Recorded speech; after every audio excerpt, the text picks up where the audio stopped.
మీనరాశి వాళ్లకు ఈ వారం ఆర్థిక విషయాలు కలిసి వస్తాయి. గతంలో మీ వ్యక్తిగత అవసరాల కోసం చేసిన కొన్ని రకాల పెద్ద అప్పులు ఏవైతే ఉంటాయో, శక్తికి మించినటువంటి అప్పులు ఏవైతే ఉంటాయో, ఎంతో కష్టపడి వాటిల్లో కొంతమేరకు ఆ అప్పులను తీర్చివేయగలుగుతారు. దీర్ఘకాలికంగా ఎదుర్కొంటూ ఉన్నటువంటి ఈ అప్పుల భారాల్లో కొంతమేరకు ఉపశమనాన్ని కూడా పొందగలుగుతారు. స్నేహితులను కలుసుకొని వివిధ రకాల వినోదపరమైనటువంటి కార్యక్రమాల్లో పాల్గొంటారు. స్థిరాస్తి వివాదాలన్నీ కూడా ఒక కొలిక్కి రాగలుగుతాయి. కుటుంబంలో అవసరమైనటువంటి సౌకర్యవంతమైన వస్తువులను కూడా కొనుగోలు చేస్తుంటారు. వ్యక్తిగత కార్యక్రమాల్లో పాల్గొనేందుకు దూర ప్రయాణాలు చేసే సూచనలు కనిపిస్తున్నాయి. ప్రముఖులను ఆకట్టుకునే ప్రయత్నాలు చేస్తుంటారు.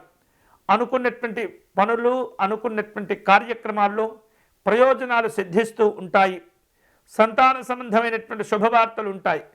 వివాహాది శుభ కార్యక్రమాల్లో అందరి యొక్క సహకారాన్ని కోరుకుంటూ ఉంటారు.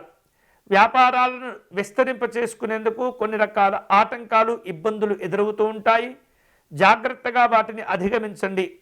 ఉద్యోగ విషయాల్లో ఆశించిన పురోభివృద్ధిని సాధించుకుంటారు. దూర ప్రయాణాలు కొన్ని వాయిదా పడే పరిస్థితుల్లో ఉంటాయి. ఆర్థిక వ్యవహారిక విషయాల్లో జాగ్రత్తగా నిర్ణయాలు తీసుకుంటుండాలి.